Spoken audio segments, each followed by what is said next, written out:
తూర్పుగోదావరి జిల్లాలో కరోనా కలకలం రేపుతోంది. కొత్తగా మరో 5 కరోనా కేసులు నమోదయ్యాయి. జిల్లా వ్యాప్తంగా కరోనా కేసుల సంఖ్య 11కు చేరింది. రోజు రోజుకు కరోనా కేసులు పెరుగుతూ ఉండడంతో స్థానికుల్లో భయాందోళన నెలకొంది.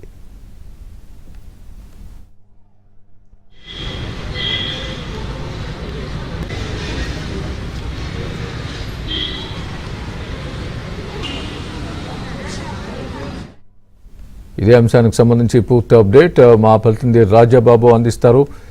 రాజబాబు, చెప్పండి, మొత్తంగా 11కు చేరినట్టుగా కరోనా కేసులు తూర్పుగోదావరి జిల్లాలో మనం చూస్తున్నాం. బ్రేకింగ్ న్యూస్, మీ దగ్గర ఉన్న పూర్తి అప్డేట్ ఏంటి? ఎక్కడెక్కడ ఈ కేసులు నమోదయ్యాయి? దీనికి సంబంధించి మెడికల్ అండ్ హెల్త్ డిపార్ట్మెంట్ ఏం చెప్తోంది? స్వామి, ఈ రోజు కొత్తగా తూర్పుగోదావరి జిల్లాలో 5 కరోనా కేసులు నమోదయ్యాయి. ఇప్పటి వరకు మొత్తం 11కు అంటే కరోనా కేసులు 11కు చేరాయి. అంటే తూర్పుగోదావరి జిల్లాలోనే కరోనా కేసులు రోజు రోజుకు పెరుగుతున్న నేపథ్యంలో ప్రజలు భయాందోళన చెందుతున్న పరిస్థితి ఉంది. అంటే ప్రతిరోజు కూడా నిన్న 6 కేసులు నమోదవుతే కొత్తగా ఈ రోజు 5 కేసులు నమోదయ్యాయి. అంటే ప్రస్తుతం రాజమండ్రిలోనే ఎక్కువ కేసులు నమోదైనట్టు కూడా తెలుస్తుంది. అంటే వైద్య శాఖ అధికారులు పూర్తి వివరాలు మాత్రం బయటికి వెల్లడించడం లేదు. ఎవరైతే కరోనా పాజిటివ్ నిర్ధారణ అయిందో వాళ్ళని గుర్తించి వాళ్ళకి హోమ్ ఐసోలేషన్ లోనే వైద్యం అందే విధంగా కూడా ఏర్పాట్లు చేస్తున్నారు. ప్రస్తుతం అయితే కనుక తూర్పుగోదావరి జిల్లాలో మొత్తం 11 కరోనా కేసులు నమోదవడంతో ప్రజలు భయాందోళన చెందుతున్నారు. ఇప్పటికీ కూడా తూర్పు అంటే రాష్ట్రంలోనే ఎక్కడా లేని విధంగా తూర్పుగోదావరి జిల్లాలో ప్రతిరోజు కూడా ఎక్కువ సంఖ్యలో కరోనా కేసులు నమోదవుతున్నప్పటికీ అధికారులు కూడా పూర్తి స్థాయిలో దృష్టి పెట్టాల్సిన అవసరం ఉంది. ప్రస్తుతం రాజమండ్రి ప్రభుత్వ ఆసుపత్రిలోనే కరోనా కేసులకు సంబంధించిన పరీక్షలు నిర్వహిస్తున్నారు.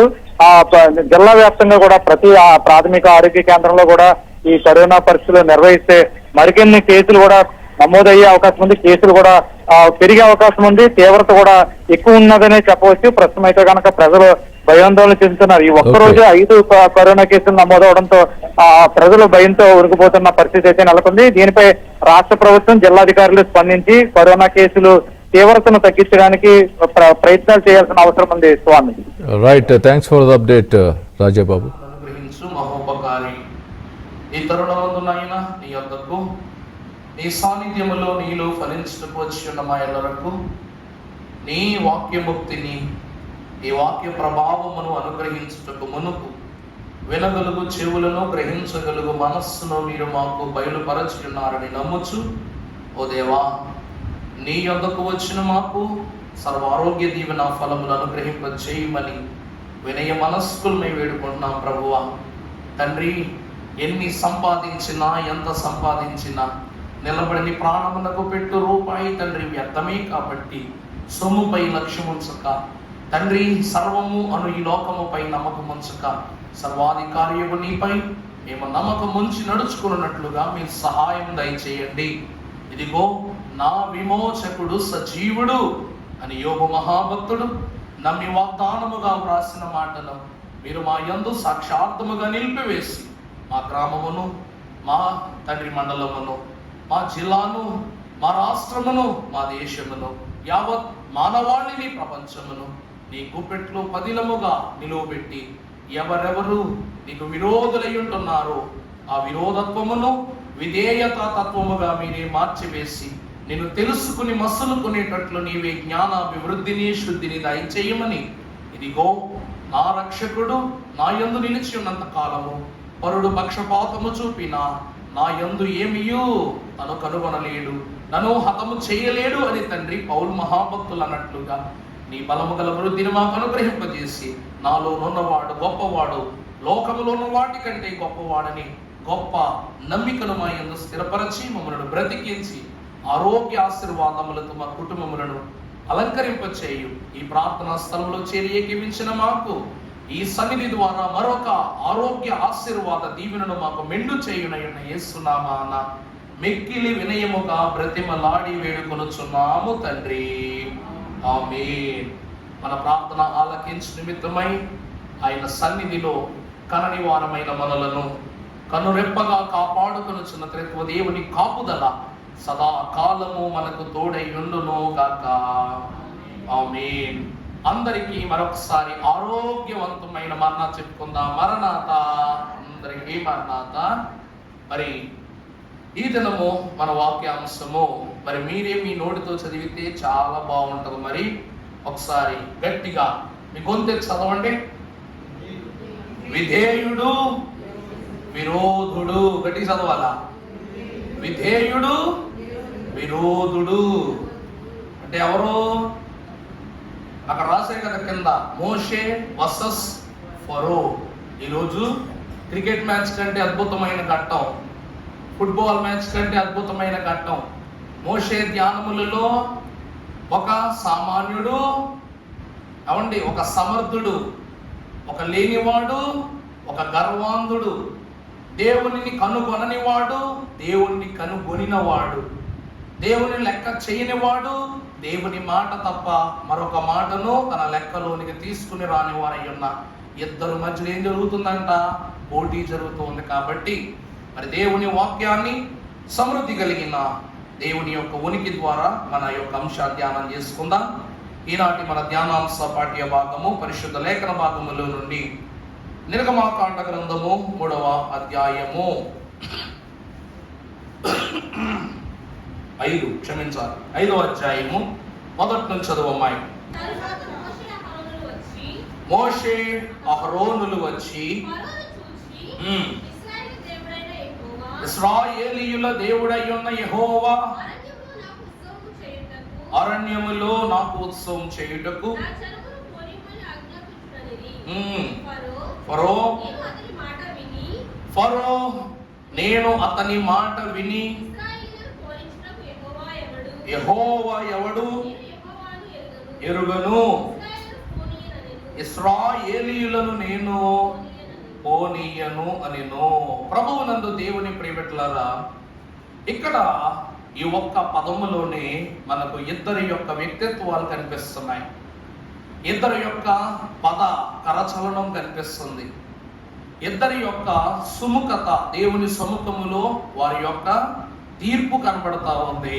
4వది ఇరువురి యొక్క భేటీ కనబడతా ఉందన్నమాట దేవుని ఎదురుగా. 5వ స్థితి ఏమిటి అనగా నమ్మకత్వములో ఉన్న నిజతత్వం కనబడతా ఉంది. ఈ రోజున 5 ప్రాముఖ్యమైన అంశాలు. మరి అసలు నిజానికి ఇడే, కానీ మరి వాటిని కాస్త కుదిర్చి మనకున్న సమయాన్ని బట్టి, ఆదివారం ఆరాధన కాదు కాబట్టి మరి మనకున్న సమయాన్ని బట్టి కాస్త కుదాయించి క్లుప్తంగానే వాక్యాన్ని సిద్ధపరచడం జరిగింది. ఇక్కడ మనము చూసినట్లయితే తరువాత మోషే అహరోనులు వచ్చి ఫరోను చూచి యెహోవా అరణ్యములో నాకు ఉత్సవము చేయుటకు నా జనమును పోనిమ్మని. ఇది దేవుడు అహరోను మోషే మహాభక్తులకు ఇచ్చిన ఆజ్ఞ.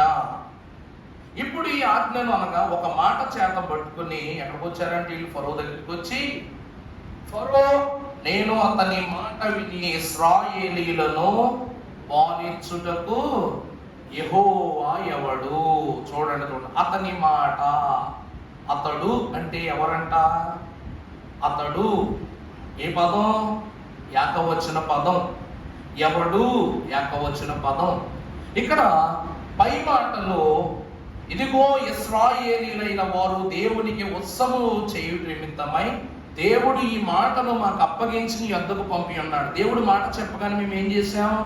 వినయంతో విధేయతతో నీ దగ్గరికి వచ్చాం. ఇప్పుడు నువ్వేం చేస్తున్నావు? ఈ మాట నీకు చెప్పగానే నేను అతని మాట విని ఇశ్రాయేలీయులను పాలించుటకు యెహోవా ఎవడు, నేను యెహోవాను ఎరుగను, ఇశ్రాయేలీయులను పోనీయను. ఇందులో ఏం కనబడుతుంది? విరోధత. యెహోవా ఎవడు మొదటిది, నేను యెహోవాను ఎరుగను. 3వది నేను ఇశ్రాయేలీయులను పోనివ్వను. ఈ 3 మాటలు సరిపోవా విరోధం తెచ్చుకోవటానికి? దేవుని యందు ప్రియబిడ్డలారా, నేను సాయంకాలం అయ్యగారే చెప్పారు. ఏమిటి? ఫరో అంటే ఎవరు అనగా ఐగుప్తు దేశానికి ఓ పొంతుగా మాట్లాడితే దేవుడే. అర్థమైందా అండి?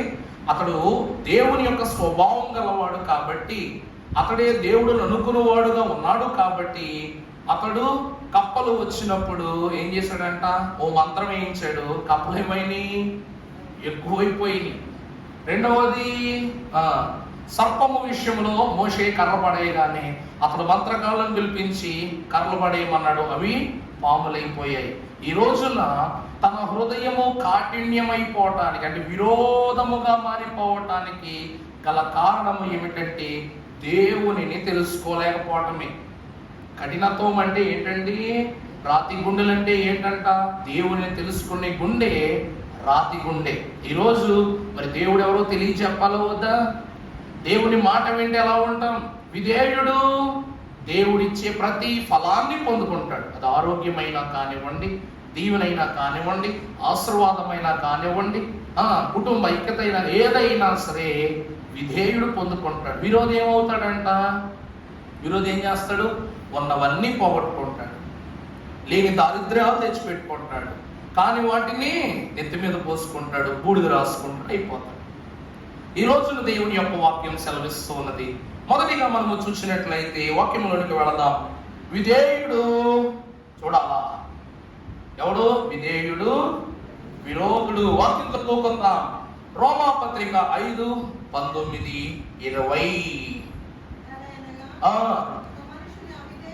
చూడాలి, ఈ మాట చాలా జాగ్రత్తగా చూడాలా.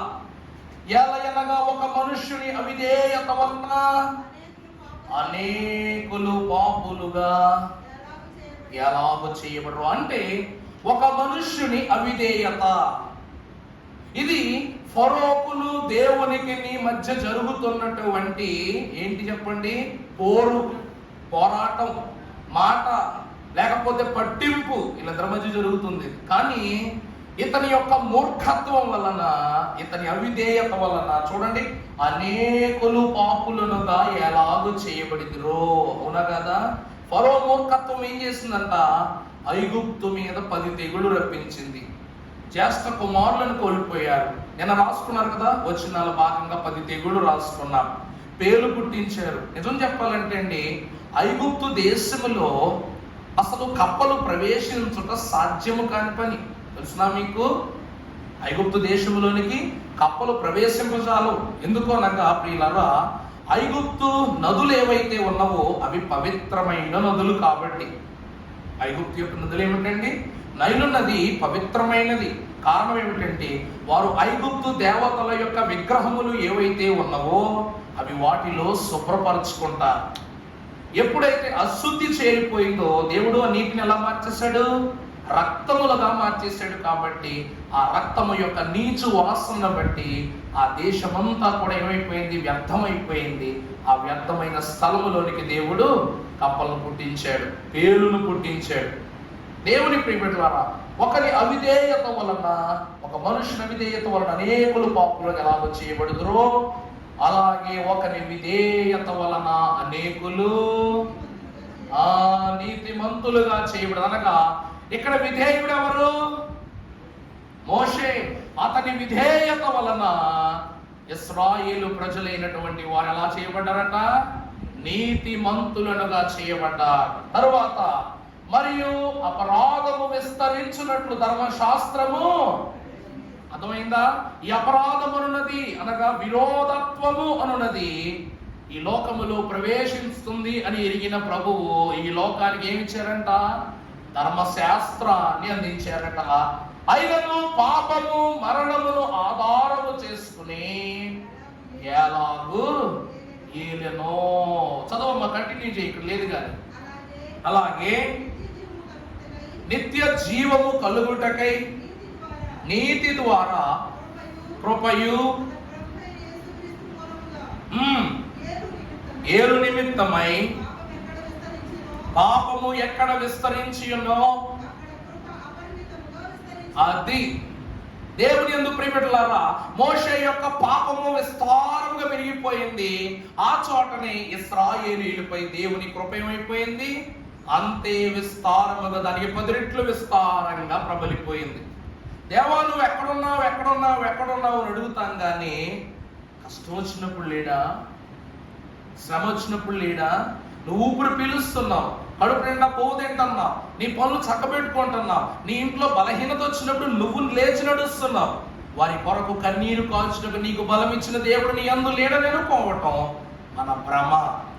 ఏమండి, ఒక మాట చెప్పండి, దేశమంతా కుళ్ళి కృషించిపోతుంటే ఫరో ఒక్కడు మాత్రము సంతోషంగా ఎలా ఉన్నాడు చెప్పండి చెప్పండి. తన మనస్సును కఠినపరచుకుని తను సంతోషంగా ఉన్నాడా? దేశమంతయు కూడా తెగుళ్లతో బాధపడుతుంటే అతడు ఆ తెగుళ్ళ వల్ల కలుగుచున్న మానసిక క్షోభ వల్ల ఏమైపోతున్నాడు? ఫరో కఠినమైన మనసుతో ఇంక ఏడవలేకపోతున్నాడు, నవ్వలేకపోతున్నాడు, అరవలేకపోతున్నాడు, ఏమి అనలేకపోతున్నాడు. మోషేని ఇన్ని తెగుళ్ళు వచ్చినాయి, రైట్? ఆ ఇద్దరు ఐగుప్తీయులైనటువంటి వారిని పోరేసుకున్నప్పుడు చంపేసినప్పుడే నన్ను చంపేస్తాడు అంతటి గొప్పోడు ఫరో అప్పటికి. మరి అలాంటి వాడు ఇన్ని సమస్యలు మోషే ఎన్నిసార్లు వచ్చి ఉంటాడు అండి? ఫరో ఎదురు ఎన్నిసార్లు వచ్చి ఉంటాడు?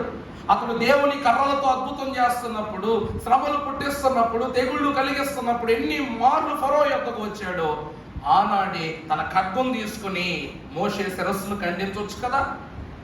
శత్రువు మన గుమ్మంలోనికి వచ్చాడంటే చంపడం కష్టమా చెప్పండి? శత్రువు మన గుమ్మంలోకి వచ్చాడు, మొత్తం మన బంధుగాడమే, మొత్తం మన బందోబస్తే, చంపడం కష్టమా?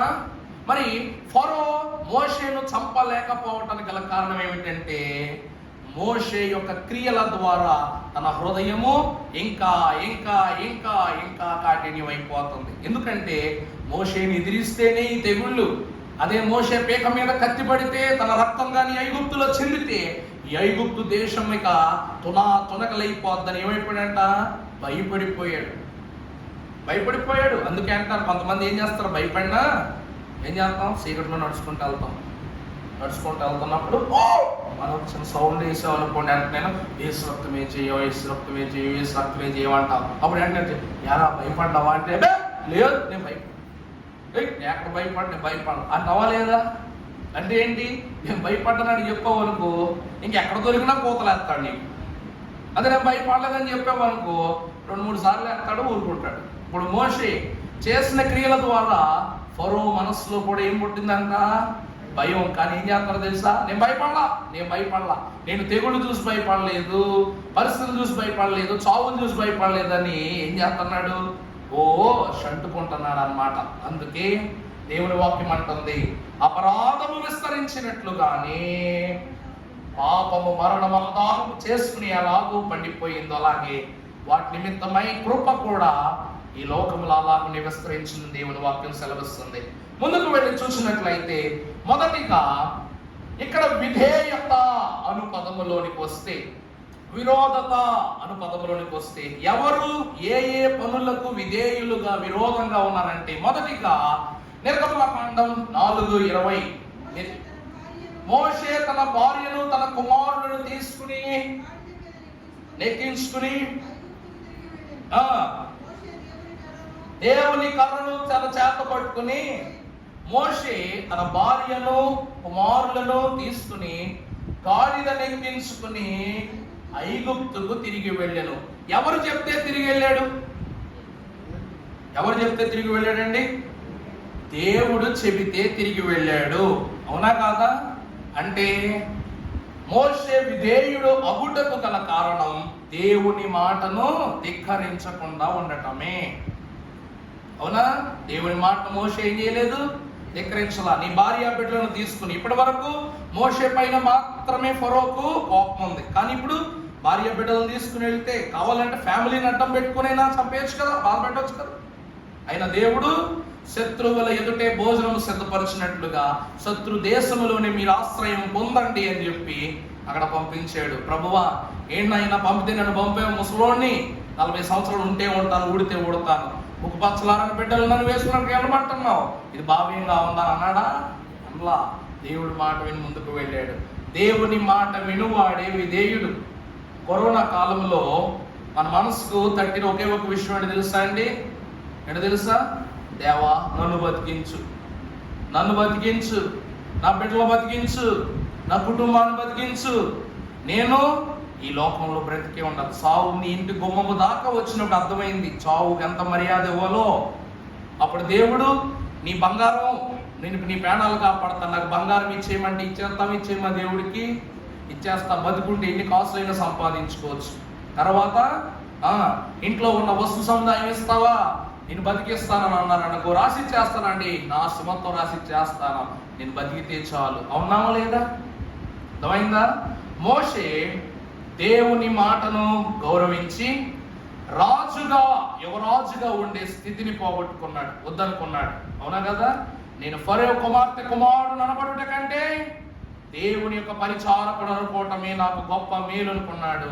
దానిని ఒక కాని స్థితిగా, ఒక కాలు చెప్పుతో సమానంగా విడిచిపెట్టేశాడు అనమాట. అది ఆనాడు ఐగుప్తును విడిచిపెట్టాడు. తర్వాత ఈరోజు మిద్యాను ప్రాంతము నుండి మరలా తిరిగి ఐగుప్తులోనికి దేవుని మాట వలనే నడిచి వచ్చాడు. మొదటి వాడు దేవుని మాట వినిన విధేయుడు.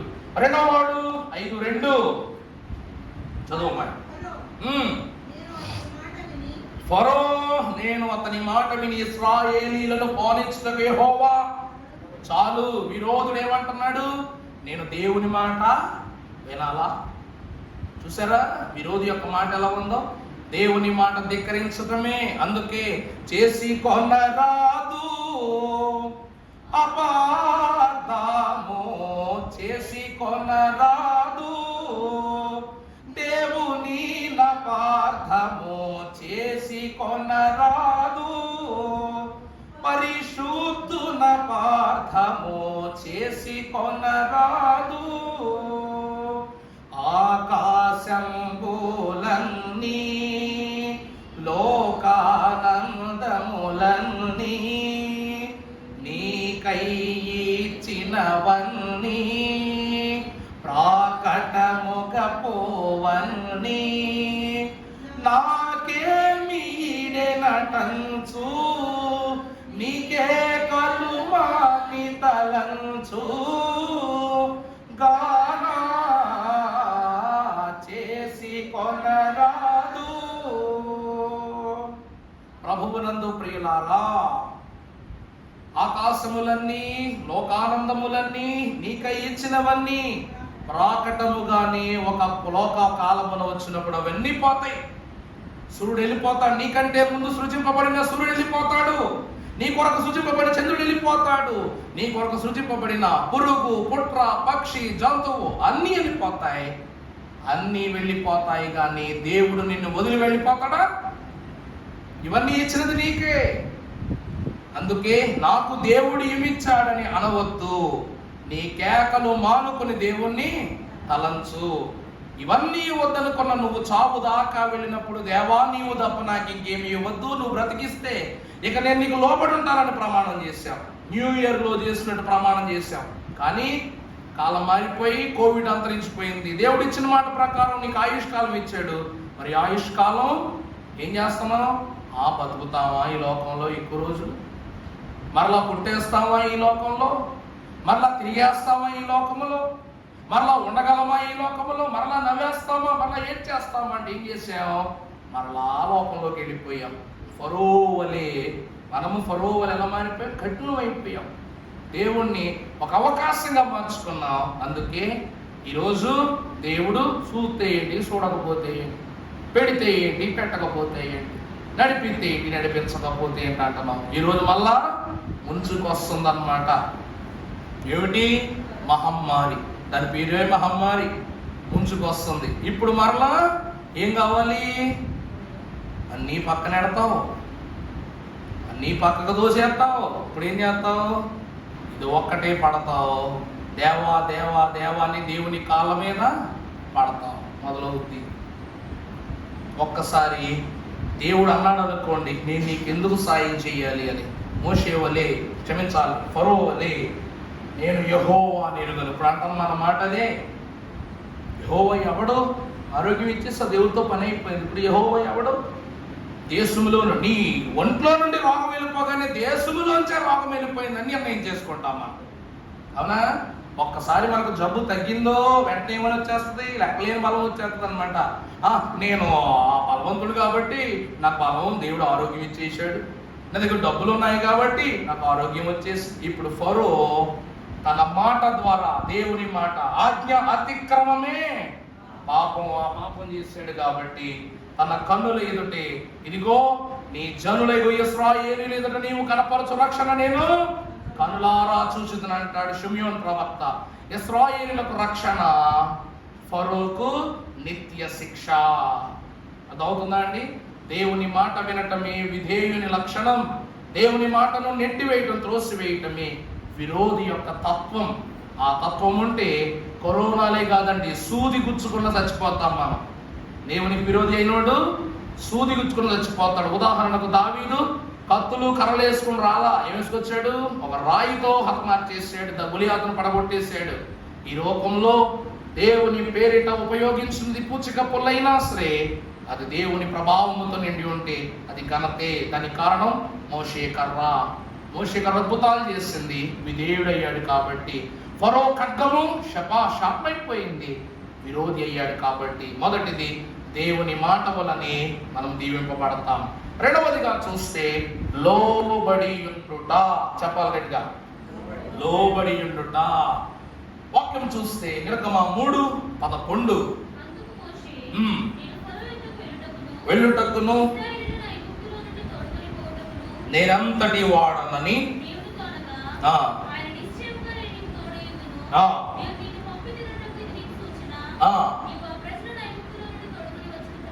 తరువాత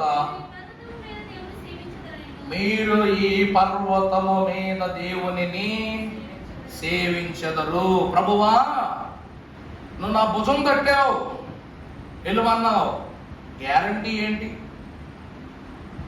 ఇప్పుడు నేనున్నానండి, నేనున్నాను, రైట్ రా నువ్వు అని కొట్టు, పర్లేదు నేను చూసుకుంటాను పో, నువ్వు కొట్టన్నాను అనుకోండి, వీడు 4 అడుగులు వేసిన తర్వాత వాడు అనుకుంటాడు నన్ను ముందుకు దోపుతున్నాడు, నేను చూసుకుంటాను అంటున్నాడు. దెబ్బకు నాకేమన్నా హ్యాండ్ ఇచ్చాడు అనుకున్న పరిస్థితి ఏంటి? ఎందుకంటే వెళ్ళేది నువ్వు కాదు, ఎవరు? నేను. తీరా అక్కడికి ఏమైనా తిరకాసు అయిందనుకో ఏమైపోతారు? నేను ఏమైపోతాను? తన కట్టుకుంతా నన్ను చంపేస్తాడు. ఇప్పటివరకు నువ్వు అన్న మాటలన్నీ వినటానికి ఉండను, చెప్పడానికి ఉండను, తలంచుకోవటానికి కూడా నేను ఉండను. గ్యారంటీ ఏంటి? ఇందాక మాట, ఇప్పుడు ఏమిటంట? లోబడటం. మాట వినినవాడు దేనికి? మాటకు లోబడాలి. దేవుని ప్రియబిడ్డలారా, వాక్యములో ప్రభు అంటున్నారు, దేవుడు నువ్వు ఇశ్రాయేలీయుల యొద్దకు వెళ్ళి వారితో మాట్లాడి ఫరో ఎదుట నీ అద్భుత కార్యాలు జరిగించి నువ్వు ఫరో యొక్క గర్వాన్ని దించి నా ప్రజలైన ఇశ్రాయేలీయులను తీసుకుని రావాలి. వచ్చిన నిన్ను నేను ఎక్కడ కలుసుకుంటాను? ఎక్కడ కలుసుకుంటా? చూడండి, ఐగుప్తులో నుండి తోడుకొని వచ్చిన తరువాత మీరు ఈ పర్వతము మీద దేవుని సేవించెదరు. చూసారా, దేవునిని సేవించబోవు స్థలమును కూడా దేవదేవుడు ఐగుప్తులో ప్రవేశించుటకు ముందే దేవుడు మోషేకు బయలుపరిచాడు.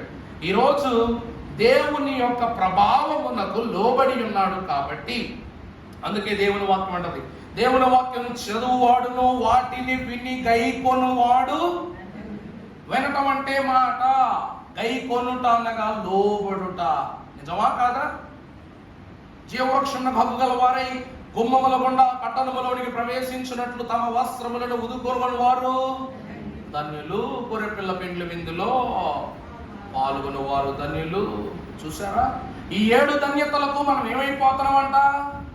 లోబడుతున్నా. ఏమవుతున్నామంటండి? లోబడుతున్నా.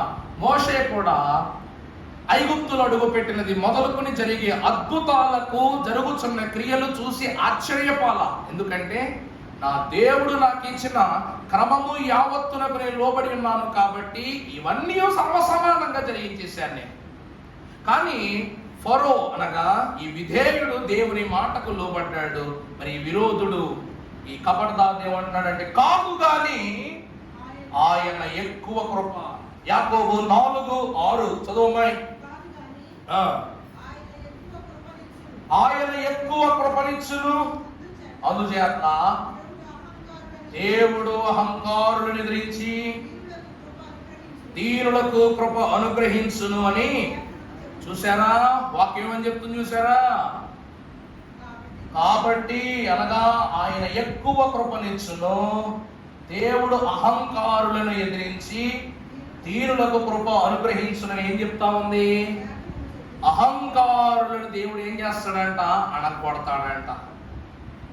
అహంకారులు అంటే ఎవరంటే లోబడినోళ్ళు. నీ మాట నేను వినాలా, నీ పని నేను చేయాలా.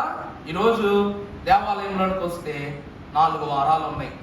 4 వారాల్లో ఇద్దరిద్దరు వేసి చెప్పును శుభ్రం చేస్తున్నారు. శుభ్రతకు లోబడిన వాళ్ళు. మరి మిగిలిన కాదట్లేదమ్మా, మీకు ఆసక్తి ఉంది, తప్పు అనుకోపాకండి, మాట చెప్తున్నా. దేవుడు ఆశీర్వదించి సంపూర్ణ సంఖ్యలో 7 వారాలు ఇస్తే బాగుండేమో నెలలో, ఇంకా బాగుండేది బహుశా. మరి ఆ అయ్యగారు మేము ప్రతి నెల మొదటి వారం మా ఇద్దరిది, 2వ వారం మా ఇద్దరిది, 3 మా ఇద్దరిది, 4 మా ఇద్దరిది అని చెప్పారు. మరి మోషే ధ్యానంలో 40 రోజులు ఇచ్చాడు దేవుడు. 40 రోజులు ఇచ్చాడు.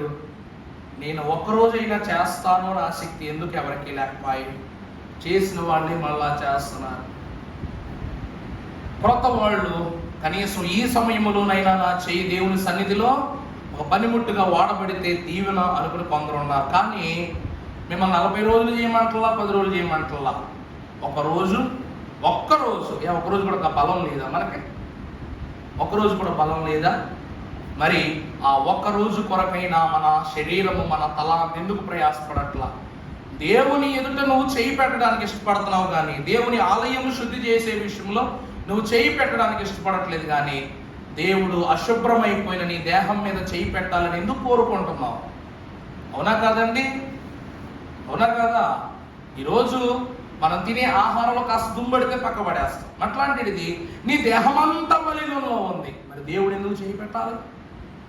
నువ్వు లోబడ్డావా? ఏదేవా? అవును జాగ్రత్తగా, అవును నాకు బలం లేదు అంటే అట్టగట్టిగా అరుస్తాం. మరి అరుపులోకి ఎక్కడి నుంచి వచ్చింది బలం? నేను చేయలేను అంటావు. చేయలేను అనే పదంలోంచి ఎక్కడి నుంచి వచ్చింది బలం? ప్రభు అడుగుతున్నమాట అదే, అహంకారం. మరి అది బలం కాదా? దైవ ధిక్కారం, అది బలం కాదా? లోబడ నొల్లని వానికి దేవుడు చేసే క్రమం ఏమిటి అయ్యా అంటే ధిక్కారముతో కూడుకున్న క్రమం. లోబడని వాడు విరోధే. బిలాము దేవుని మాటకు లోబడలా, విరోధ అయిపోయా లేదా? యూదా పత్రికలో తిప్పుకుంటారు, యాకోబు పత్రికలో తిడతారు. చదువుకుందాం. కాబట్టి దేవునికి లోబడి ఉండుడి, అపవాదిని. మోషే దేవుని మాటకు లోబడ్డాడు కాబట్టి ఇదిగో ఈ దుష్టుడు ఉన్నాడు కదా, వీడిని ఏం చేశాడంట? ఎదిరించడం లేదా ఈ అపవాదిని? మీరు ఎప్పుడైనా గమనించండి, ఐగుప్తోళ్ళు తలకాయల మీద ఉన్న టోపీల మీద పాము ఉంటది, చూసారు ఎప్పుడైనా? సర్పం దేనికి సూచన? అపవాదికి సూచన. అందుకే దేవుడు ఐగుప్తీయులను, మీరిప్పుడు చూసిన ఐగుప్తీయులను ఇక మీదట ఎప్పుడును చూడరు అంటాడు ప్రభు. ఎందుకంటే సర్పములను అనగా ద్రొక్కగలుగు ఇనుప పాదమును మోపి ఇశ్రాయేలులకు విముక్తి దయచేశాడు ప్రభువు. ఎందుకంటే లోబడిన ప్రజలైన వారిని రక్షించుటకు లోబడనొల్లని ప్రజాంగమైనటువంటి ఫరో యొక్క సైన్యము సర్వ సమూహమును దేవుడు ఏం చేశాడంట?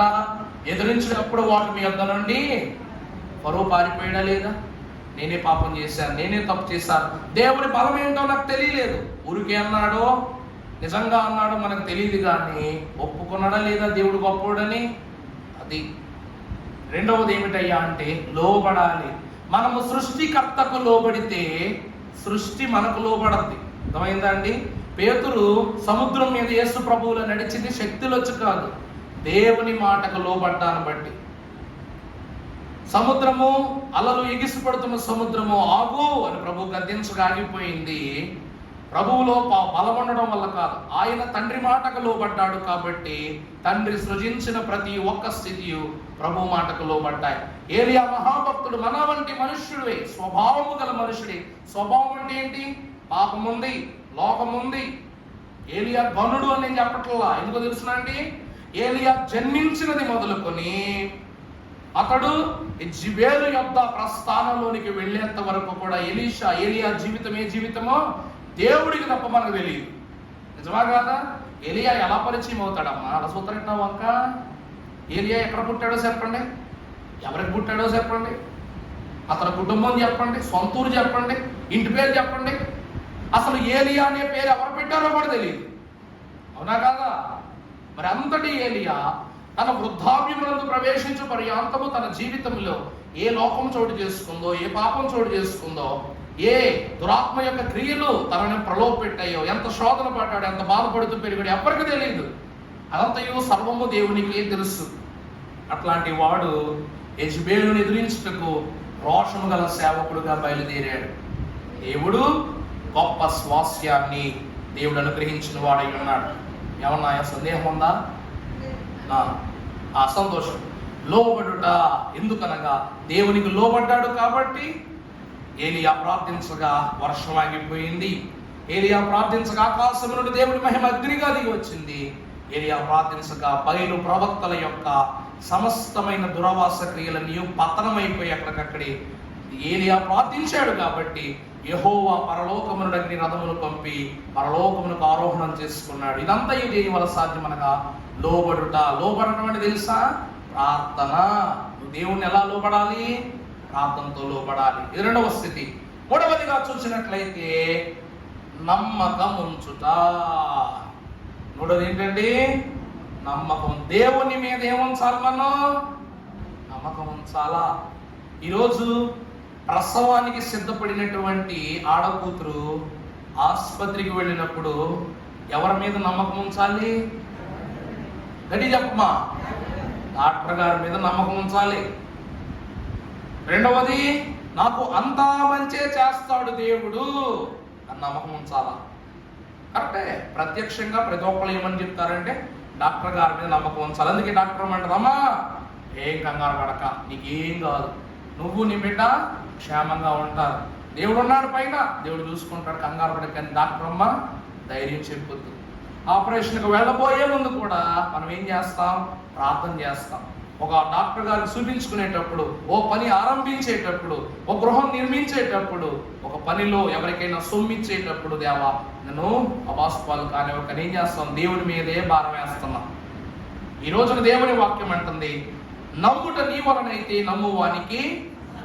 మోషే దేవుని నమ్మెను గనుక, దేవుడు మోషేను నమ్మెను గనుక అది అతనికి, అందుకే అది అతనికి నీతిగా ఎంచబడింది. దేవుని ఇల్లంతటిలోనూ మోషే అనువాడు నమ్మకమైన దాసుడు.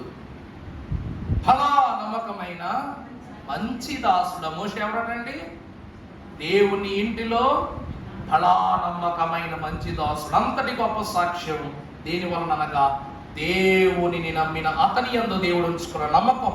ఈ పని నువ్వే చేస్తావు, నువ్వే జరిగించగలవు. దేవుడు ఒకరిని ఏర్పరచుకున్నాడు అనుకోండి, వాడు పేదవాడైనా పేదవాడైనా భ్రష్టుడైనా కూడా దేవుడు బాగు చేసేస్తాడు. దేవుడు ఏం చేస్తాడండి? బాగు చేసేస్తాడు. అందుకే ఎప్పుడేమనుకోవాలి తెలుసా? నువ్వు చేస్తే చేసావు పాపం, దాన్ని ఎవరు మార్చలేరు. ఎవరు మార్చాలా? దేవుడే మార్చాలా. మనుషులు ఎవరు మార్చరు. వేలెత్తి చూపించేవాళ్ళు అస్సలు మార్చరు. అదే బ్రతుకంటే. వేలెత్తి చూపించేవాడు అస్సలు మార్చడు. ఎందుకంటే వేలెత్తి చూపించే వాడి వెనకాలే తట్టడి పాపాలు ఉంటాయి. అందుకే వాడితో పాటు నాకు ఒక ఫ్రెండ్ దొరికాడని నిన్ను కూడా ఆ జట్టులో కలిపేసుకుంటాను చూస్తాడు. ఆ జట్టులోకి ఏం చేస్తాడు? అబ్బా మనకు ఒక ఫ్రెండ్ దొరికాడని. అదే రారా గుడికి వెళ్దామంటే ఒక్కడు రాడు, రారా ప్రార్థన చేద్దామంటే ఒక్కడు రాడు. ఎందుకంటే ఆ జట్టులో కలిసిపోతే పరిశుద్ధులమైపోతాం కదా. మరి అలా నమ్మకమైన దాసుడు అనే సాక్ష్యం వచ్చేస్తుంది కదా. మరి సాతాను ఇవి జరగనివ్వడు. ప్రభు అంటున్నాడు చూడండి, మోషే సముద్రము వైపు తన చెయ్యి చాపగా యెహోవా ఆ రాత్రంతయు బలమైన తూర్పు గాలి చేత సముద్రమును తొలగించి దానిని ఆరిన నేలగా చేసెను.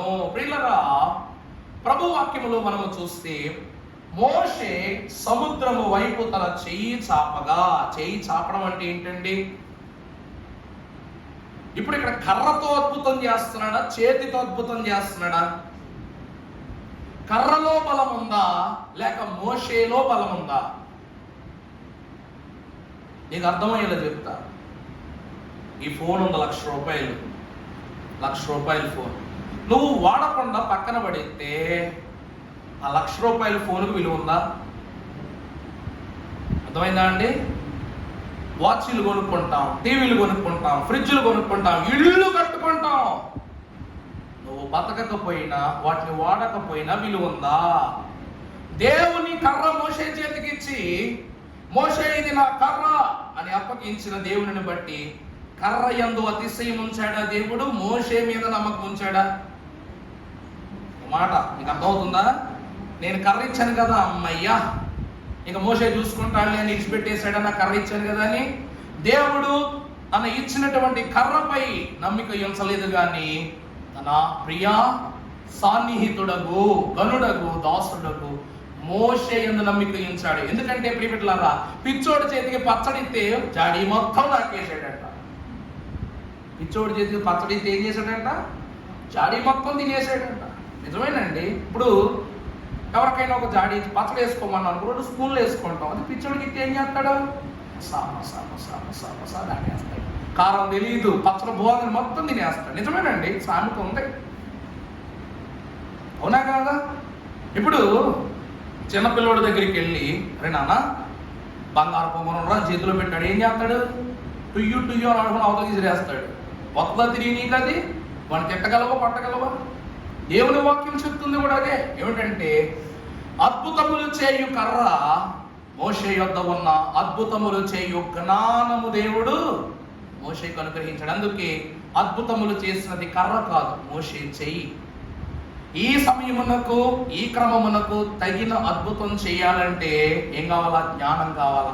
ఆ జ్ఞానమే ప్రార్థన ద్వారా కల్పింపబడింది. కాబట్టి నమ్ముట నీ వలనైతే నమ్మువానికి సాధ్యమే. రెండవదిగా చూస్తే దేవుడును మోషే నమ్మాడు, కానీ ఫరో ఏం చేశాడు చూద్దాం. నిర్గమకాండం 14:27. మోషే సముద్రము మీద తన చేయి చాపగా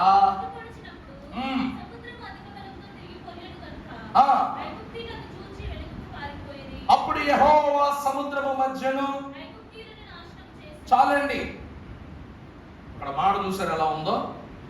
మోషే చెయ్యి చాపితే సముద్రం 2 పాయలైంది. మోషే దేవుని మీద నమ్మకం ఉంచాడు. పిచ్చితనం పేనాస్తనం అంటారు చూసారా, ఇందులో ఫస్ట్ రకం వాళ్ళు అన్నమాట. 3వ రకం వాళ్ళు, చివరి రకం చేసిన పనులు చూడండి. మోషే దేవునిపై ఆధారపడ్డాడు కాబట్టి 10 తెగుళ్ళు పుట్టించిన వాడికి సముద్రాన్ని 2 పాయలు చేయడం కష్టమేం కాదు. ఆ అద్భుతాన్ని చూసిన ఇశ్రాయేలీయులకు తెలుసు దేవుడు మన యందు ఉన్నాడని, అందుకే నడుచుకుని వెళ్ళిపోయారు. 2 చేతులతో విడదీసిన వాడికి చిటిక వేస్తే అది మరలా మామూలు అయిపోద్దని ఐగుప్తీయులకు తెలియదంటారా? కానీ ఫరో ఏం చేశాడంట? పదండి, వాడు ఎలాగ గేటు తెరిచాడు కదా, ఎంతమంది వెళ్తే అంతమంది వెళ్ళిపోదాం పదండి అని సైగ చేశాడు. వీళ్ళైనా సరే పిచ్చోళ్ళగా ఇప్పటి వరకు కప్పలతో పడ్డాం, పేరుతో పడ్డాం, ఇంకా చెప్పండి మిడతలతో పడ్డాం, ఇప్పటి వరకు జబ్బులే వచ్చినాయి మాకు నీ దయ వల్ల. ఇప్పుడు మాకు ఏమొచ్చినట్టే? సావు ఒక్కటే బ్యాలెన్స్, అది కూడా ఏమైపోయింది? ఈ పిచ్చితనం వల్ల. మోషే దేవుని నమ్మాడు కాబట్టి ఎర్ర సముద్రం పాయలైంది. ఐగుప్తీయులు ఫరో మాట నమ్మారు కాబట్టి ఏమైపోయింది? జలసమాధి అయిపోయింది. దాన్ని అంటారు కదా పిచ్చి పరాకాష్ఠ అంటారు చూసారా. నాశనానికి ముందు ఏం నడుస్తుంది? నడిచింది, చివరికి ఏమైపోయింది? మునిగిపోయింది. ఈసారి నడిచి ఏమైపోయిందండి? మునిగిపోయింది. అహరోను, మోషే పరమ భక్తులు, ప్రభావవంతమైన దేవుని యొక్క స్వాస్యములో ఉన్నారని కళ్ళతో చూసి చెవులతో విని అనుభవించి ఇంకా దేవునితో పోటీ అంటే అసలు అది పిచ్చితనం అనాలా, తెలివితేటలు అనాలా? అంతే. మొత్తం ఏమైపోయింది? నాస్తి దుర్భిక్షం అయిపోయింది అనమాట. నాస్తి ఏమైపోయిందండి? దుర్భిక్షం అయిపోయింది, నశించిపోయాడు. అందుకే అది జల సమాధులకు పునాది.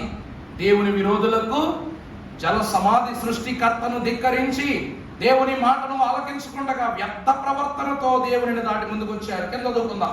నీళ్లు తిరిగి వచ్చి ఆ రథములను మోపుతున్న వారి వెనక సముద్రములోనికి వచ్చిన ఫరో యొక్క సర్వ సేనను కప్పివేసెను, వానిలో ఒక్కడైనను మిగిలి ఉండలేదు. పైన 2 క్యాప్షన్స్ రాసాను చూడండి. విధేయత ద్వారా అద్భుతం జరుగుద్ది, విరోధత ద్వారా విపత్తు కలుగుద్ది. విధేయత ద్వారా ఏం కలుగుద్ది? అద్భుతం జరుగుద్ది. విరోధులకు ఏం కలుగుద్ది? విపత్తు కలిగిందా లేదా? 3వది నమ్మకం. దేవుని మీద నమ్మకం ఉంచాలి. ఈరోజు కోవిడ్ వస్తే రాని ఏమనుకోవాలి? నా ప్రభువు ఉన్నాడు, నా విశ్వాసం మీద నాకు నమ్మకం ఉంది, నా దేవుడు నాలో ఉన్నాడు, నన్ను చూసుకుంటాడు. ఎన్ని చూడాలా? చావు దాకా తీసుకెళ్ళని, చచ్చిపోని. కారణం ఏంటంటే ఇప్పటి వరకు ఇదిగో ఏమనుకోవాలా? మంచి పోరాటం పోరాడి తిని నడుగు కడముట్టించుకుంటుని నా విశ్వాసం ఇప్పటి వరకు కాపాడుకున్నా. చావు మరణమా నీ ముళ్ళు ఎక్కడ, మరణమా నీ జయం ఎక్కడ, మరణమా నీ ముళ్ళు విరిగిపోయింది, నన్ను చంపుతానని బెదిరించావు, సరే చంపే. ఉంటే ఈ లోకంలో ఉండి ఇంకొన్ని రోజులు భక్తి చేసుకుంటా, లేదు తీసుకుపోతావా అక్కడుండి పాదాల దగ్గర భక్తి చేసుకుంటా. భక్తి మారదు, నా ప్రవర్తన మారదు, మారితే గిరికి నువ్వే మారిపోవాలి. ధీరుల్లా దేవుని సైన్యంలో ముందుకు వెళ్ళిపోవాలి. ఫరో తనను పోగొట్టుకున్నాడు, తన సైన్యాన్ని పోగొట్టుకున్నాడు, తన విలువను పోగొట్టుకున్నాడు. చరిత్ర ఒక జ్ఞానము లేని హీనమైన రాజుగా గుర్తుపెట్టుకుంది. ఎందుకంటే దేవుని నమ్మని వారు మూర్ఖులంతే. దేవుని నమ్మలేకపోతే మూర్ఖత్వమే. దేవుని ప్రియబిడ్డల తర్వాత చూద్దాం 4వ స్థితి మనం చూసినట్లయితే మహిమ పొందుట. దేవునికి విధేయులైతే ఏం పొందుకుంటామండి? మహిమ. వాక్యం చదువుకుందాం. నిర్గమ 34:29. మోషే సినాయి కొండ దిగుచుండగా శాసనములు కలిగిన ఆ 2 పలకలను మోషే చేతిలో ఉండెను.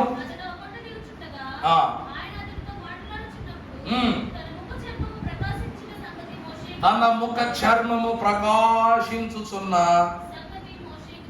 తెలిసి ఉండలేదు. దేవుని ఎవరైతే విశ్వసిస్తారో, విధేయులై ఉంటారో, వారు ఏం పొందుకుంటారంట? మహిమ పొందుకుంటారు. అసలు నువ్వు ఎత్తబడిన విషయం కూడా నీకు తెలియదు.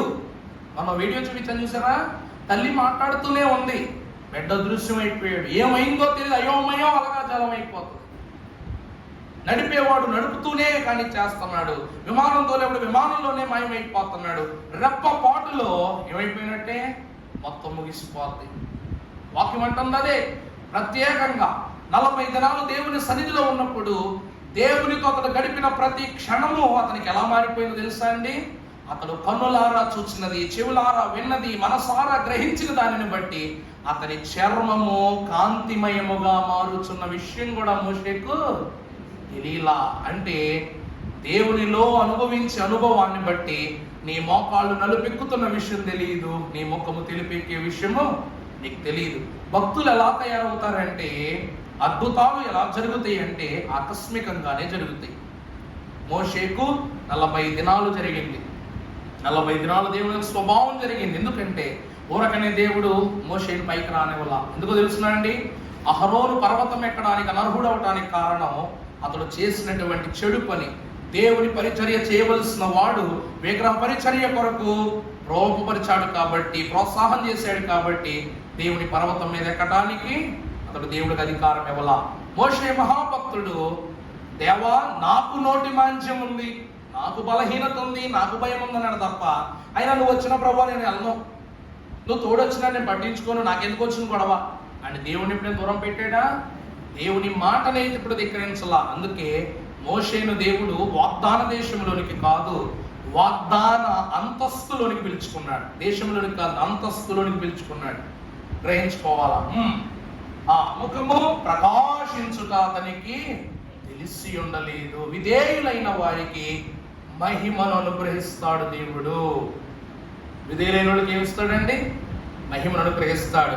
మరి విరోధులైన వారికి ఏమిస్తాడో చూద్దాం. వాక్యం చదువుకో. నిర్గమ 14:30. చేతిలో నుండి ఇశ్రాయేలీయులను రక్షించెను. చచ్చిన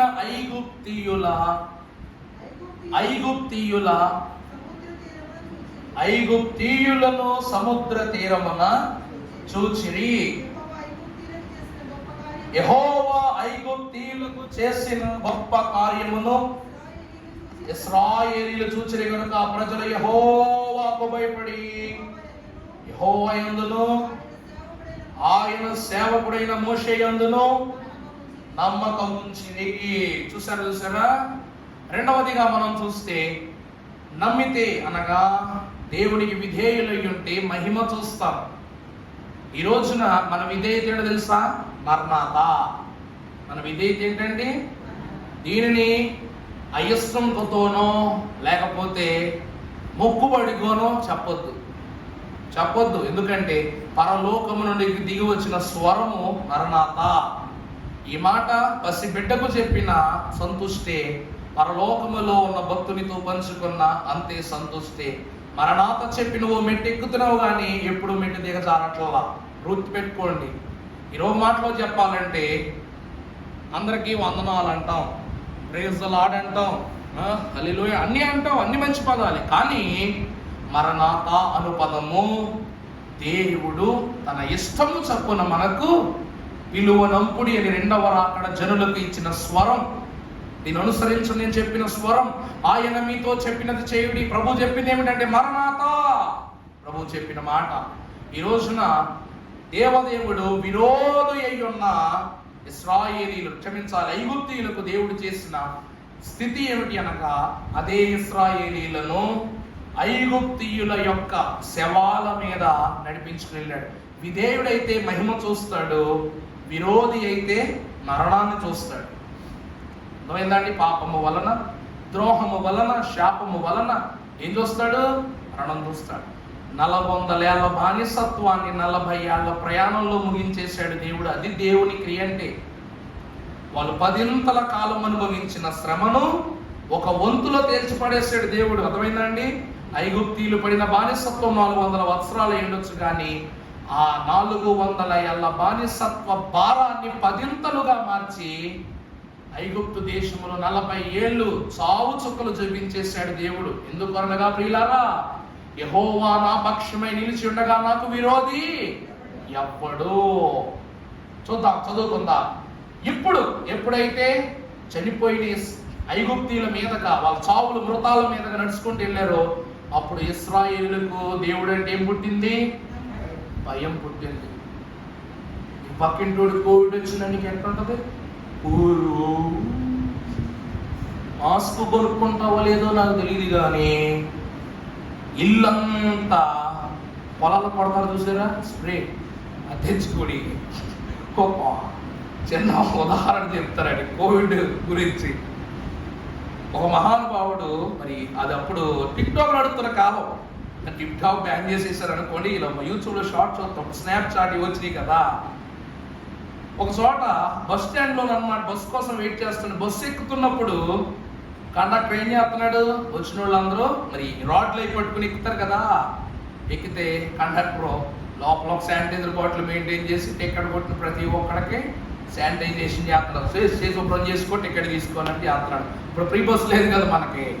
జరుగుతుండే ఓ ముసలాయినా, నవ్వుకోకండి మరి, ఓ ముసలాయినా అక్కడికి వెళ్ళి బస్సు ఎక్కాడు. బస్సు ఎక్కితే అయ్యా అని చెప్తే చేతులు చాపాడు. చేతులు చాపితే ఇలా పెట్టాడు అనమాట, ఇలా కూడా కాదు, ఇలా పెడితే చేతిలో కొంచెం కొట్టగానే ఇలా తీసుకుని ఇలా రాసుకున్నాడు. మళ్ళా చేయి చాపాడు అనమాట, ఇంకొంచెం కొడితే ఇలా ఇలా బాగుకున్నాడు. ఇంకొంచెం కొట్టమంటే వీడు ఎవడో ఇంకా శుభ్రవంతుడు అని చెప్పేసి కొంచెం మోతికి చేతిలో పోయి కానీ అంతే ఇలా పోసుకుని ఒళ్ళంతా రాసేసుకున్నాడు శానిటైజర్. కాసేపటి తర్వాత దొరద వచ్చింది అనుకోండి, అది దౌర్భాగ్యం అనుకోలే. ఏంటంట, అతడు చేసినటువంటి క్రమం పిచ్చి క్రమమే కావచ్చు, కానీ ఏమో చేతుల వల్లే కలగాలని ఏముంది, చేతుల వల్లే కలగానే ఉంది. 4 రంధ్రాలు ఉన్నాయి మనిషికి, ఏ రంధ్రం గుండానైనా జబ్బు వెళ్ళిపోవచ్చు, అవునా కదండి?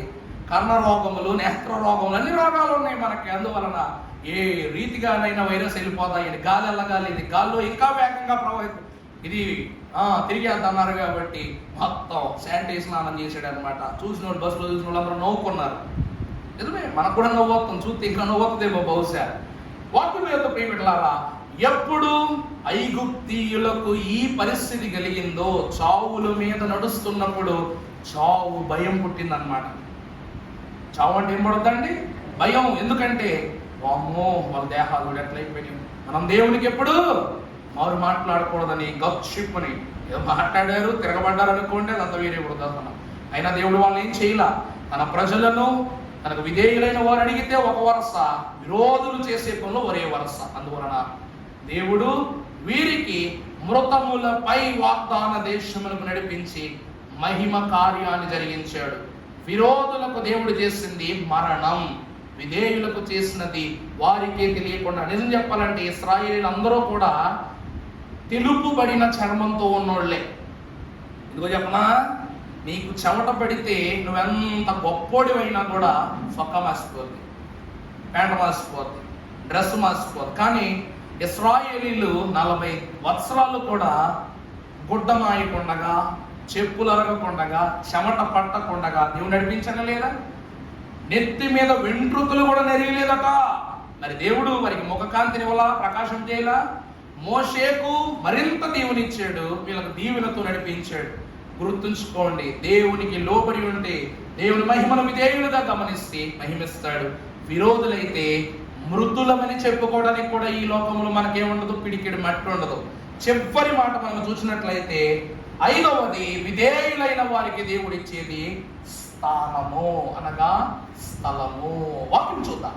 హెబ్రీ 11:24.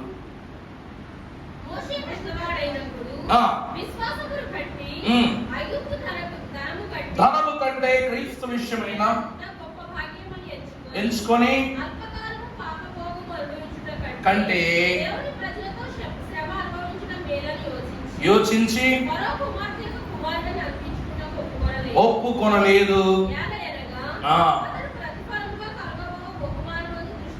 ప్రతిఫలముగా కలగబో. చూడండి, స్థానం. అతని ప్రతిఫలం ఏమిటంట? చూడండి, దేవుడు ఇచ్చే బహుమానం. నీకు దేవుడేంటి, దేవుడికి నువ్వేంటి అని చెప్పటానికి జరిగే ఒకే ఒక్క పరిస్థితి ఏంటో తెలుసా అండి? 1000 మందిలో నిన్ను ప్రత్యేకించటం, 1,00,000 మందిలో నిన్ను ప్రత్యేకించటం, 1,00,00,000 మందిలో నిన్ను ప్రత్యేకించటం. అందుకే దేవుని వాక్యమున నిలిచిన వారులారా, నా వరుడు ధవళవర్ణుడు, రత్నవర్ణుడు, 10,000 మందిలో పురుషులైన నేను ఆయన్ని గుర్తించవచ్చును, సునాయాసంగా గుర్తించవచ్చును. మరి దేవుని జనముగా సాగుతున్న మనం ఆయన వారమేనని ధన్యత లేని ఈ లోకములో మనం ఆయన బిడ్డలముగా బ్రతుకుటను బట్టి దేవుడు మనం ప్రత్యేకించడా? ఈ ప్రార్థన నిన్ను ప్రత్యేకంగా నిలబెడద్ది. నువ్వు పాడే పాట ప్రత్యేకంగా నిలబడద్దు. ఎవరు చూస్తేనే చూడబోతే ఏంటి? నీకెందుకు అవన్నీ? నీకెందుకు? నువ్వు వాళ్ళకు భజన చేస్తున్నావా, దేవునికి భజన చేస్తున్నావా? గుర్తుపెట్టుకో. నువ్వు వాళ్ళ కోసం వాక్యం చదువుతున్నావా, దేవుని కోసం చదువుతున్నావా? నువ్వు తప్పులు చదివితే సరి చేసేవాడు శ్రేష్ఠుడు, దాన్ని సమర్థించరానుకున్నా నీకు అవహేళన చేసేవాడు దేవుడికి విరోధం అయిపోతాడు. ఎందుకంటే గ్రంథం చేతిలో పెట్టుకుని గొంతు క్రియలు చేసామనుకోండి, కంతు క్రియలు చేసామనుకోండి, దేవుడు మన అంతు చూస్తాడు రానున్న కాలంలో.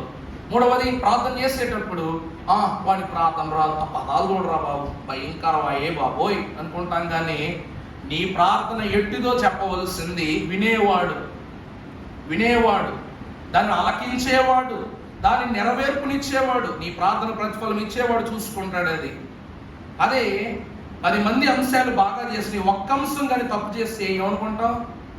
పగబట్టేసింది నా మీద, పగబట్టేసి అంటావనవా బయటికి అనగానే మనసులో అనుకుంటాం. 9 మంది అంశాలు బాగా చేసి 10వ అంశం మర్చిపోయి మనకు ఏం చేస్తారు?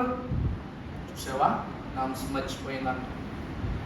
ఆ కోపంతో నువ్వేం చేస్తావు? 9 అంశాలు చేస్తావు, 10వ అంశం మర్చిపోతావు, కావాలని మర్చిపోతావు. మరి ఇది విరోధుని యొక్క క్రియ, విధేయుని క్రియ. విరోధుల క్రియ, విధేయుల క్రియ. దీని ద్వారా తెలియక మర్చిపోయిన ఆమె విధేయురాలైపోతుంది. ఎందుకంటే నువ్వు మర్చిపోయావన్న విషయాన్ని బట్టి దేవుడు ఏదో సమయాన్ని జ్ఞాపకం చేసి ప్రార్థన జరిగిస్తాడు. నువ్వు తెలిసి మర్చిపోయావు కాబట్టి నేను విరోధుల స్థానం వదిలేస్తాడు దేవుడు. స్థానము చాలా విలువైందండి. నువ్వు గొప్ప అని కొడుకువా, గొప్ప ఇంటి కొడుకువా, గొప్ప ఉద్యోగస్తుడువా, గొప్ప వంశీకుడువా, గొప్ప జీతగాడివా, ఇవన్నీ దేవుడికి అక్కర్లా. దేవుడు చేయి విదిపితే అందులోంచి పడిన 4-5 దీవెనలు ఏరుకుంటే గొప్పవాళ్ళు అయిపోతారు ఈ లోకంలో. కానీ దేవుడు చెయ్యి పెట్టి నిన్ను గెలిపిస్తున్నాడు, చెయ్యి పట్టుకుని నిన్ను నడిపేస్తున్నాడు. నువ్వు ఆరోగ్యంతో ఉండటం, ఆశీర్వాదంగా ఉండటమే గెలుపు. అదే నీకు దేవుడు ఇచ్చే స్థానం. ఇక్కడ ఎదుక్కోవద్దు, ఏది ఎదుక్కోవద్దు. ఎదుక్కుంటే ఏమి రాదు, కప్పుడు బూడి తప్ప ఏమీ రాదు. చావు ఎదురుగా వచ్చినప్పుడు నీ డబ్బు, నీ హోదా, నీ పేరు, నీ గౌరవం ఏమీ మనం కాపాడవు. మోషే నేను రాజకుమారుడిగా ఉంటే ఇంకా బాగా బతకవచ్చు అనుకుని ఉండవచ్చు, అవునా కాదండి? అతను యువరాజు, రానున్న కాలంలో మహారాజు అయిపోవాలి. కానీ అతనికి ఇష్టంలా, అలా ఉండడం ఇష్టంలా. ఐగుప్తు ధనమంత విలువైన దాన్ని కోరుకోలా. ఎందుకంటే పరలోకములో దేవుడు నాకు అంతకంటే విలువైన ధనరాశులతో పోషిస్తాడని నమ్మాడు. నేను ఫరో కుమార్తె కొడుకుగా ఉండటం కన్నా, ఎలాగా ఆమె కుమారునిగా ఉండటం కన్నా దేవుని ప్రజల విషయమై నింద పొందటమే నాకు భాగ్యం అని భావించాడు. బహుమానం కోసం నిలబడ్డాడు. దేవుడే అల్పకాలము పాపభోగం అనుభవించుట కంటే దేవుని ప్రజలతో శ్రమ అనుభవించుట మేలని ఎంచి ఫరో కుమార్తె యొక్క కుమారుడు అనిపించుకొనుటకు ఒప్పుకొనలేదు. ఏలయనగా అతడు ప్రతిఫలముగా కలుగబో బహుమానమందు దృష్టి ఉంచినందుకే విధేయత ద్వారా దేవుడు ఏం చేసుకుంటాడు? మనల్ని జ్ఞాపకం చేసుకుంటాడు. తెలివితేటలు కలిగి ఉండాలా. దేవుడి విషయంలో ఎలా ఉండాలి? ఈ ప్రార్థన జ్ఞానంతో కూడుకున్న ప్రార్థన. అందుకే జ్ఞానమంతయు పాడు చేసి కాననైతిని నాయన నీవు జ్ఞానము గల తండ్రివని. చూడండి, నాకు విద్య ఉంది, అధికారం ఉందని అనుకోవట్లా. నువ్వే అన్నియు ఇచ్చిన వాడవు, జ్ఞానాధారము నేనే ఉన్నవాడవని మోషేకి తెలిసింది. అందుకే తన విధేయత ద్వారా దేవుడు జ్ఞానము ద్వారా జ్ఞాపకం చేసుకున్నాడు. ఇక ఫరో విషయానికి వస్తే రోమా 9:17 చూడండి, దేవుడే వాక్యం ద్వారా ఫరోకు చెప్తున్నాడు పౌలు బట్టి. మరియు లేఖనము ఫరోకు ఎలా చెప్పాను? నేను చూడండి, నా బలము నీ యందు చూపుటకును ప్రచురమగుటకును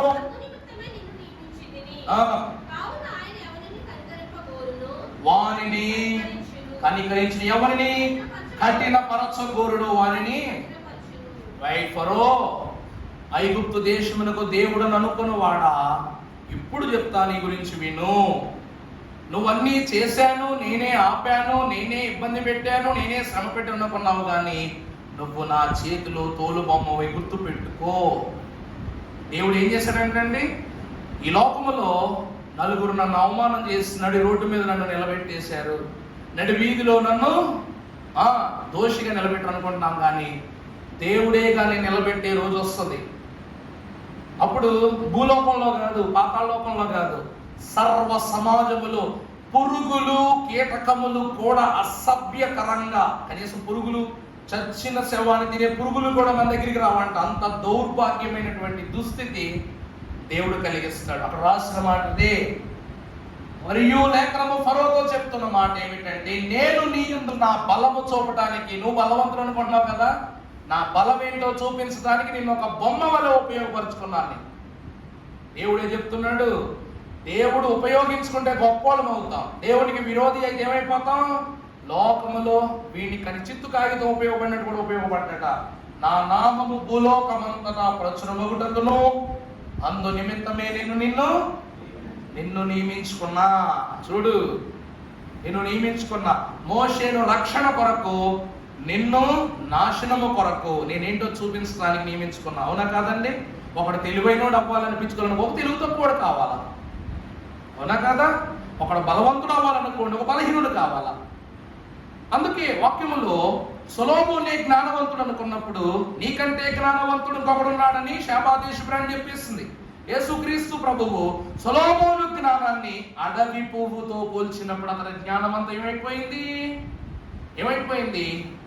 సమస్తం దుర్భిక్షం అయిపోయింది. సొలొమోను జ్ఞానము వరము పొందుకున్న అడవి పువ్వుకు సమానము కాదన్నాడు. అంటే తన జ్ఞానకు విలువ లేకుండా పోయింది. గొలియాతు నేనే బలవంతుడు అనుకున్నాడు. దావీదు ఒక్క దెబ్బతో ఏమైపోయిందంట? తన బలం ఏంటో, తన దారిద్ర్యం ఏంటో కనబడిపోయి ఎవరు బలవంతుడో తేలిపోయింది. ఈరోజు మోషే నేను భయపెడితే పారిపోయాడు అనుకున్నాడు. కాదు, దేవుడు తీసుకుని తోడుకుని వెళ్ళాడు. మరలా శుద్ధుని చేసి, బలవంతుని చేసి, బలాఢ్యుని చేసి వెనక్కి తీసుకొచ్చాడు. దేవుడు భుజం తట్టి తీసుకొచ్చాడు. ఇప్పుడు నిలబడ్డా? నిలబడలా. కావున ఆయన ఎవరిని కనికరింపవలన అనుకునునో వారిని కనికరిస్తాడు. దాని తర్వాత ఎవరిని కఠినపరచగోరునో వారిని. ఇదంతా నేనే చేశానని అంటారు చూసారా? గ్రాండ్ మాస్టర్ అంటారు వాళ్ళని, డిక్టేటర్స్ అంటారు వాళ్ళని. మేము ఎవరి మాట వినమాయి, మేము ఒప్పుకోమాయి, మాదే చివరి మాట, మాదే ఆఖరి మాట అంటావా? ఆఖరి మాట చెప్పేవారు ఒకరున్నారు అక్కడ. విను విను విను, వినకపోతే ఏమైపోతాం? వినని వాడు వినాశనములకు పాత్రుడైపోతాడు. అందుకే విరోధత ద్వారా దేవుడు ఏమిస్తున్నాడు? లోకానికి హెచ్చరింపిస్తున్నాడు, జాగ్రత్త పడు. చివరి మాట నాన్న, సమూయేలు మొదటి గ్రంథం 15వ అధ్యాయం 22వ వచనం. అందుకు సమూయేలు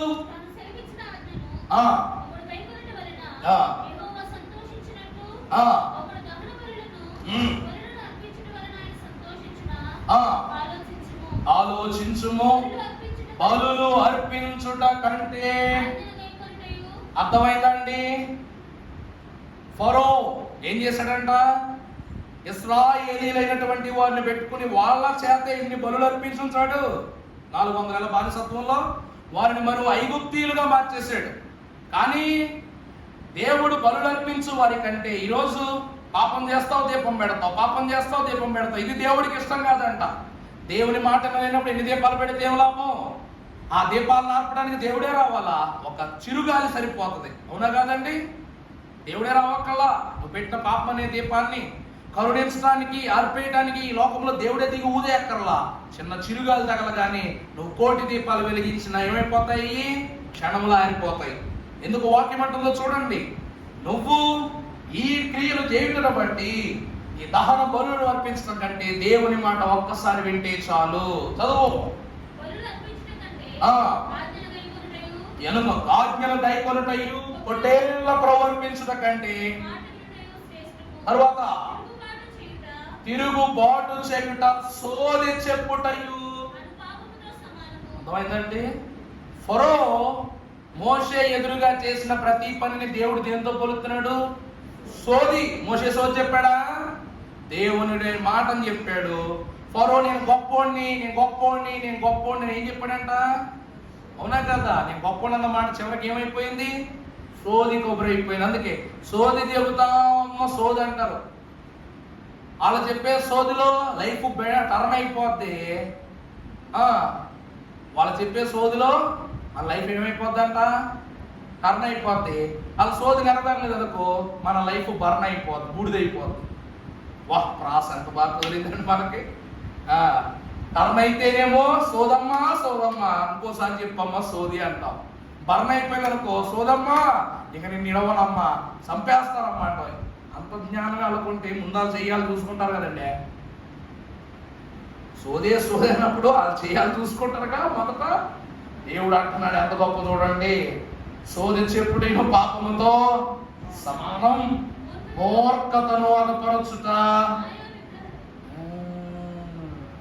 సరా పరో తనను తానేమనుకుంటున్నాడు? ఇంకో విగ్రహం అనుకుంటున్నాడు. నేను దేవుడు కదా, నేను రూపము కల్పింపబడిన దేవుడును, మాయా విగ్రహమును అంటున్నాడు. తర్వాత గృహ దేవతలను పూజించుతో సమానమేహోవాగ్రను విసర్జించుతివు గనుక నీవు రాజుగా ఉండకుండా ఆయన నిన్ను. అర్థమైందండి? ఈ మాట సమూయేలు సౌలుతో చెప్పాడు. కానీ ఈ మాట దేవునికి విరోధిగా ఉన్న ప్రతి రాజు, ప్రతి మనుషుడు తెలుసుకొనవలసినది, తలంచుకోవలసింది. ప్రభుత్వాలైనా ఈరోజు అదే తెలుసుకోవాలి. కుర్చీల కోసం కొట్టుకుంటాం కాదు. పైన ఆయన కుర్చీ నిమ్మ దగ్గర ఉన్న కాళ్ళు పట్టుకుని దేవా కాపాడని కొట్టుకుంటే అప్పుడు వేదనైన శోధనైన. ఈరోజు ఏది కావాలో, చావు నీ గుమ్మం ఎదురుగా ఉంది, దీవెన నీ కళ్ళెదురుగా ఉంది. గుమ్మం ఎదురుగా ఉన్న చావుతో బతకాలనుకుంటే ఈ లోకములో బ్రతకడానికి నేను ఎవరు ఆపరు.